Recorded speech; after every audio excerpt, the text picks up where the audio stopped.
હવે એક પ્રસંગ કહી અને પછી મારા શબ્દોને હું વિરામ આપું છું. મિત્રો, ભાવનગર મહારાજ ગોંડલના ધણેરમાંથી નીકળે છે. 12-15 વર્ષનો એક છોકરો ઘેટા બકરા ચારે છે. ભાવનગર મહારાજે ગાડી ઊભી રખાવી અને નજર ગઈ કે ધૂળમાં રતન પડ્યું છે, કાદવમાં કમળ ખીલ્યું છે.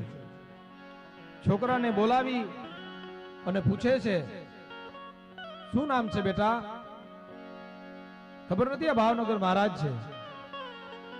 તો કે મુબારક નામ છે મારું. હા, સિદ્ધિ બાદશાહનો દીકરો છું.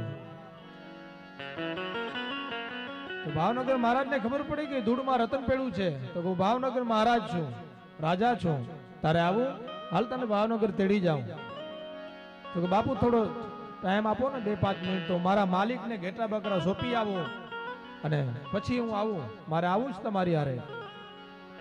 અને મુબારક માલિકને ઘેટા બકરા સોંપી અને કહે છે, મારી ભૂલ થઈ હોય તો મને માફ કરજો, હું ભાવનગર મહારાજની સાથે ભાવનગર જાઉં છું. અને ભાવનગરમાં એ ચોકીદારી કરે છે મુબારક. અને ચોકીદારી કરતા કરતા એટલો બધો વિશ્વાસ પ્રાપ્ત કરી લે છે કે ખુદ ભાવનગરની તિજોરીની ચાવી એ મુબારકને સોંપે છે. મહારાજ બોલાવીને કહે છે કે આ રાજની તિજોરીની ચાવી છે, આમાં ઝવેરાત છે. પણ મિત્રો, ખુદ મહારાણીને જો દાગીના પહેરવા હોય ને તો ઈમાનદાર મુબારકને બોલાવવા પડે. મુબારક તેજુરી ખોલી સાઈડમાં ઊભી જાય, મહારાણી દાગીના લઈ લે. આટલો વિશ્વાસ પ્રાપ્ત કર્યો એને. પણ સમય જતા બન્યું એવું, મહારાણી એકવાર પુસ્તક વાંચે છે અને પુસ્તકમાં જે પ્રસંગ ગમ્યું ને એટલે જે હાર હતું ને એને પુસ્તકમાં મૂકી દીધું અને પુસ્તક એક જગ્યાએ મૂકી દીધું. ખબર ન રહી પુસ્તકમાં હાર છે. અને મહારાજને એકવાર કહે છે હાર મળતું નથી, એટલે કે મહારાજ મારું હાર નથી મળતું, મને ગમતું હાર જે હતો મને મળતું નથી. આપણે ચાવી તો મુબારકને સોંપી છે ને. માણસને મોકલે છે, મુબારકને બોલાવો. સાહેબ માણસે કીધું, મુબારકભાઈ મહારાજ આપને બોલાવે છે. અને સાહેબ સામે આવીને ઉભા રહે છે. બાપુ મને બોલાવ્યો? તો કે હા બોલાવ્યો. મુબારક મુબારક મહારાણીને ગમતો હાર મળતો નથી ભાઈ. બસ એટલું જ કીધું, બીજી ચોખવટ ન કરી, હાર નથી મળતો. ત્યારે બાપુની સામે, મહારાજની સામે મુબારક ચાદર પાથરી અને એમ કીધું તું કે બાપુ આ ચાદર પાથરી, હું દિવસમાં 3 વાર નમાજ પઢું છું, મેં હાર નથી લીધો, મેં હાર નથી લીધો. ભાવનગર મહારાજે કઈ કીધું નહીં. મુબારક દરવાજે બેહી જાય છે. અને પછી સાહેબ ઈ રોવે છે મનમાં, મુબારકો રડે છે. ભાવનગરનું કલક મારી ઉપર ચડ્યું છે. અને પછી મહારાણી રાત્રે સુતા છે, એની નિંદ્રમાં યાદ આવ્યું કે હાર તો મારા હાથથી મુકાઈ ગયું છે. મુબારક મનમાં રોવે છે. અને સવારે મહારાજને જઈને કહે છે કે બાપુ મહારાજ, હાર તો મારા હાથથી મુકાઈ ગયું હતું. આપણે મુબારકને પૂછ્યું ને, એને બહુ ખોટું લાગ્યું. પછી મુબારકને પાછા બોલાવે છે કે મુબારક ભાઈ હાર મળી ગયો. હે બાપુ હાર મળી ગયો? તો હવે આ ચાવીનો જુડો છે ને સંભાળી લ્યો અને મુબારકને છૂટો કરો. ત્યારે મહારાજા એમ કહે છે કે જીવ મારો જાય પણ મુબારકને ન છોડું. પછી સમય જતા એક માણસે આવીને કીધું બાપુને કે બાપુ આપણો ચોકીદાર મુબારક છે ને?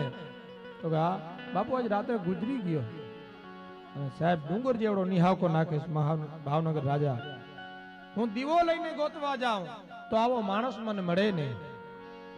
ભાવનગર રાજને સાજે હું જનાજો શણગારો, ભાવનગર રાજને સાજે હું જનાજો તૈયાર કરો. હુકમ છૂટી ગયો. અને પછી મહારાજ ખુદ બેઠા છે, મુબારકના વખાણ કરે છે, એની વાતો કરે છે. 2-3 કલાક થઈ. જનાજો નીકળતો નથી. એટલે મહારાજ પૂછાવે છે કેમ જનાજો નીકળતો નથી? તો કોઈએ કીધું બાપુ મુબારકને ઓઢાડવા કફન નથી. બે છોકરા ત્યાં રોવે છે ના બધા. અને સાહેબ રાજનો હુકમ છૂટ્યો જનાજો શણગારો.